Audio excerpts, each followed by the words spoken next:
Hey guys welcome back. So ഇന്ന് നമ്മൾ പോയത് എങ്ങോട്ടാണെന്ന് വെച്ച് കഴിഞ്ഞാൽ ഏൻഷ്യൻ സിറ്റി. അതായത് ഏൻഷ്യൻ സിറ്റി എന്ന് പറയുന്നത് കുറച്ച് ബാങ്കോക്കിൽ നിന്ന് ഇച്ചിരി ദൂരം നമ്മൾ യാത്ര ചെയ്തിട്ടാണ് കേട്ടോ. ഇവിടെ തായ്ലൻഡിലെ എല്ലാ ഇമ്പോർട്ടൻ്റ് ആയിട്ടുള്ള സംഭവങ്ങളും മിനിയേച്ചർ ഫോമിൽ ഇവിടെ പണിത് വെച്ചേക്കാണ്. ഭയങ്കര ബ്യൂട്ടിഫുള്ളാണ് കേട്ടോ. നേരത്തെ കണ്ട ഗോൾഫ് കാർട്ട് വെച്ചിട്ടാണ് നമ്മൾ ഇന്നത്തെ ഈ ടൂർ എന്ന് പറയാൻ പറ്റില്ല, നമ്മൾ ഈ ഒരു യാത്ര ചെയ്യുന്നത്.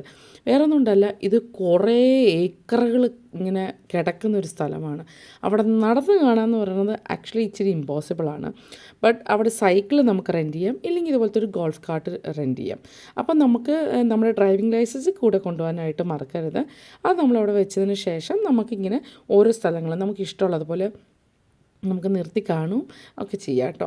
അപ്പം നമ്മളിപ്പം ഒന്ന് രണ്ട് സ്റ്റോപ്പുകളെല്ലാം ചെയ്തു. പക്ഷേ ഇതാണ് ഇവിടുത്തെ വൺ ഓഫ് ദ ഹൈലൈറ്റ് എന്ന് പറയുന്ന ഒരു അമ്പലം.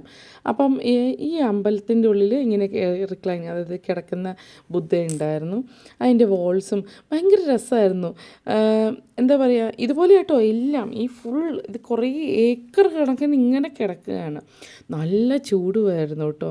അപ്പോൾ അതെല്ലാം കണ്ട് ഒരു ചെറിയ ആശ്വാസത്തിന് നല്ല അടിപൊളി കരിക്കെല്ലാം കുടിച്ച് ഞങ്ങൾ വീണ്ടും പോയി. ഞാനും ജെൻസ് മാറി മാറി ഡ്രൈവ് ചെയ്തു. അങ്ങനെ രണ്ട് പേർക്കും കുറച്ചുകൂടി നമുക്ക് നന്നായിട്ട് എൻജോയ് ചെയ്യാമല്ലോ എന്ന് വിചാരിച്ചിട്ടാട്ടോ. ഈ കാണുന്ന സ്പോട്ടാണ് one of the highlight spot in this place. Actually ഇതൊരു വലിയ ടെമ്പിളാണ്. ഇതിങ്ങനെ ഇവർ മിനിയേച്ചർ ഫോമിൽ പണിത് വെച്ചിരിക്കണം. എന്ത് ബ്യൂട്ടിഫുൾ ആണെന്നറിയോ. Oh my God. ഒരു ഫോട്ടോ സ്പോട്ട് തന്നെയാണ് കേട്ടോ. അടുത്ത് നമ്മൾ പോയി, അത് കഴിഞ്ഞ് അവിടെ കുറച്ച് റെസ്റ്റോറൻറ്റ്സ് ഒക്കെ ഉണ്ട് കേട്ടോ. അപ്പോൾ നമ്മൾ അവിടെ നിന്ന് ലഞ്ചെല്ലാം കയറി കഴിച്ചു. ഇതാണ് ഞങ്ങൾ കഴിച്ചത്. ഇവിടെ വന്നിട്ട് ഈ ചൂടത്ത് നമുക്ക് ഈ കരിക്ക് കുടിക്കാമെന്ന് പറയാനുള്ള ഇത്രയും സന്തോഷം വേറെ ഒന്നും ഉണ്ടായിരുന്നില്ല. അപ്പം അതുപോലെ തന്നെ ഈ താമര ഇങ്ങനെ വിരിഞ്ഞിരിക്കുന്നത് കാണാൻ രസമായിരുന്നു. ഇതാണ് കേട്ടോ ഇവിടുത്തെ മാപ്പ്. നിങ്ങൾ കാണുന്ന പോലെ ഒരുപാട് സ്ഥലങ്ങളുണ്ട്. അതായത് 100 സ്ഥലങ്ങളുണ്ട്. ശരിക്കും ഒരു ഹാഫ് ഡേ ട്രിപ്പാണ് കേട്ടോ ഇവിടെ. അങ്ങനെ കാഴ്ചകളെല്ലാം കണ്ട് ക്ഷീണിച്ച് ഒരു ഐസ്ക്രീമും കരിക്കൊക്കെ കഴിച്ച് ഞങ്ങൾ ഇവിടുത്തെ ട്രിപ്പ് അങ്ങ് അവസാനിച്ചു.